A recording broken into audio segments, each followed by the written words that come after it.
Story time. Hello friends, आपके पसंदीदा story time की नई कहानी सुनने के लिए चैनल को सब्सक्राइब कीजिए और कहानी पसंद आई तो ज़रूर लाइक कीजिए और अपने दोस्तों के साथ शेयर कीजिए। एक गांव में एक मजदूर रहता था। दिन भर बेचारा बहुत मेहनत करता था। इतनी मेहनत करने के बावजूद अपनी पत्नी और बच्चे को 2 वक्त की रोटी के अलावा कुछ नहीं दे पाता था।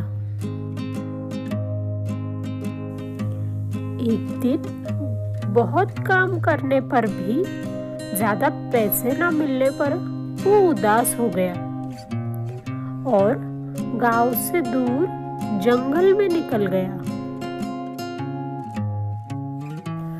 जंगल में एक पेड़ के पास बैठ गया और अपनी हालत पे रोने लगा। मैं दिन भर कितनी मेहनत करता हूँ, पर एक दिन भी बच्चे के लिए मिठाई या कोई खिलौना नहीं ला पाता। बस उन दोनों को 2 वक्त की रोटी दे पाता हूँ।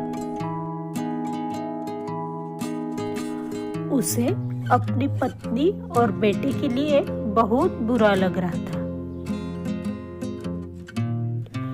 इतने में वो जिस पेड़ के पास बैठा था वो पेड़ बोलने लगा। अरे, ऐसे क्यों रो रहे हो?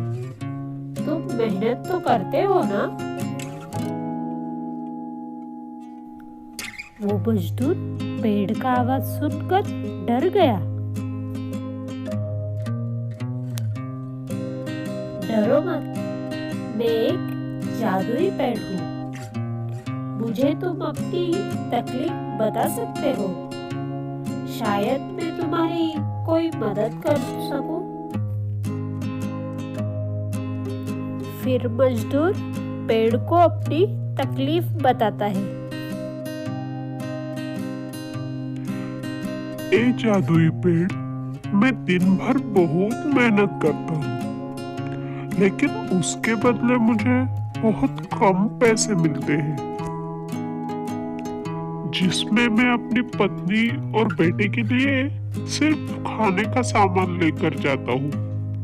खाने के अलावा मैं उन दोनों को कुछ नहीं दे पाता। ठीक है, मैं तुम्हारी मदद कर सकता हूँ। तुम रोज मेरे पास आकर तुम्हें जो चाहिए वो एक चीज मांग सकते हो। पर एक बात ध्यान रहे, तुम्हें मैं तुम्हारी जरूरत की चीजें तो दूंगा, परंतु तुम्हें मेहनत करना नहीं छोड़ना है। तुम्हें रोज काम करते रहना है और तुम्हारी ही तरह जरूरतमंदों की मदद भी करनी है। पेड़ की बात सुनकर मजदूर खुश हो गया। ज्यादा कुछ न सोचते हुए मजदूर बोला, हाँ, बिल्कुल, जो आप कहेंगे मैं वैसा ही करूँगा। ठीक है, बताओ तुम्हें क्या चाहिए? मेरे बेटे को बड़े दिनों से महंगी मिठाइयाँ खानी है, उसके लिए मिठाइयाँ दे दो। और बस एक बार, सिर्फ एक चीज। ठीक है, सिर्फ मिठाइयाँ दे दीजिए। और जादू से पेड़ तुरंत ही बहुत सारी मिठाइयाँ दे देता है।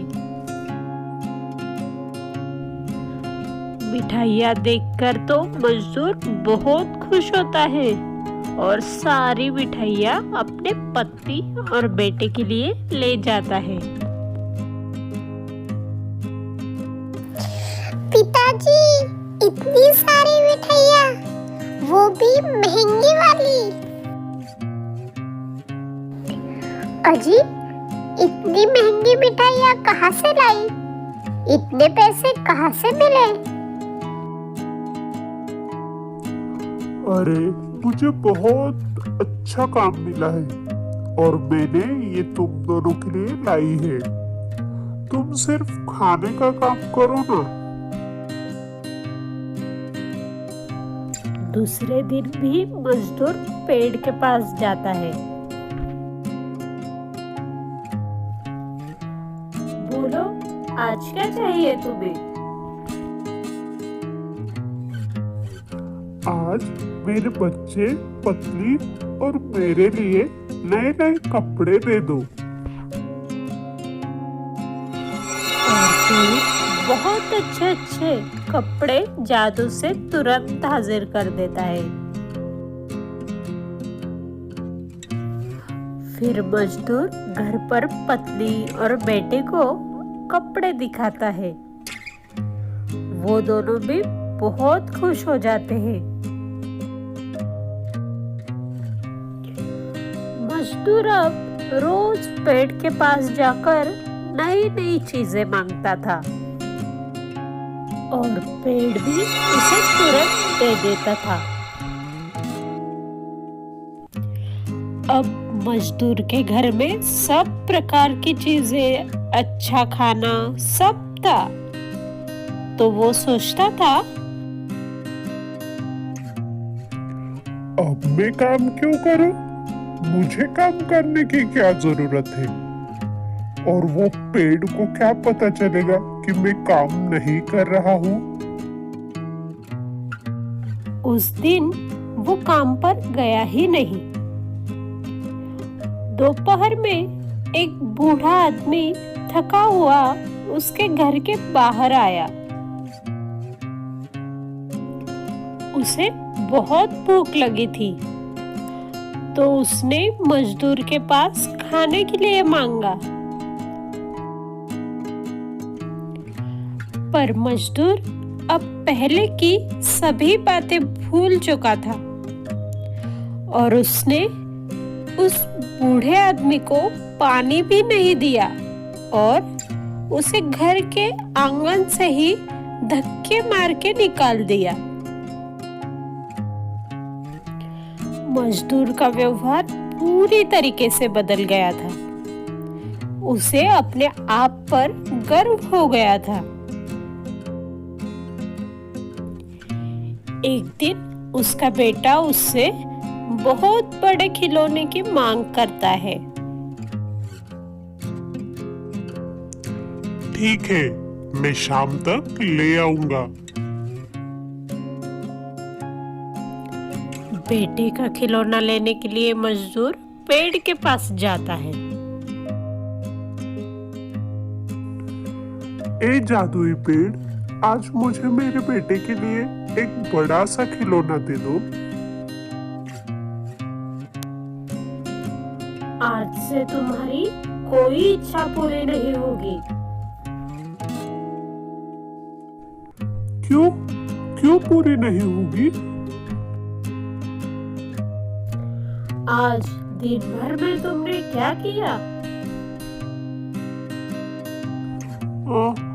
कुछ नहीं, काम पर गया और वहां से सीधा तुम्हारे पास आया। तुम तो झूठ भी बोलने लग गए। तुम्हें मैंने क्या कहा था कि तुम मेहनत करना नहीं छोड़ोगे और तुम्हारी तरह ही जरूरतमंद की मदद करोगे। पर तुमने उस बूढ़े इंसान की मदद भी नहीं की और उसे धक्के देकर निकाल दिया। तुम्हें क्या लगा मुझे पता नहीं चलेगा? तब मजदूर को अपनी गलती का एहसास हुआ और वो पेड़ से कहने लगा, ए जादुई पेड़, मुझे माफ कर दो। अब माफी मांगने से कोई फायदा नहीं, क्योंकि तुम अब आलसी भी हो गए हो।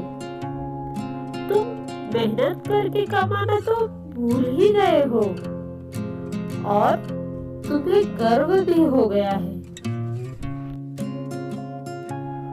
माफी मांगने से कुछ फायदा नहीं। अब मैं तुम्हें कुछ भी नहीं दे सकता। मजदूर को अपने व्यवहार पर पछतावा हुआ, पर उसका कोई फायदा नहीं था और वो वैसे ही मायूस होके खाली हाथ घर लौट जाता है। इस कहानी से हमें ये सीख मिलती है कि अगर कोई चीज नसीब से मिले तो उसे पाकर गर्व नहीं करना चाहिए।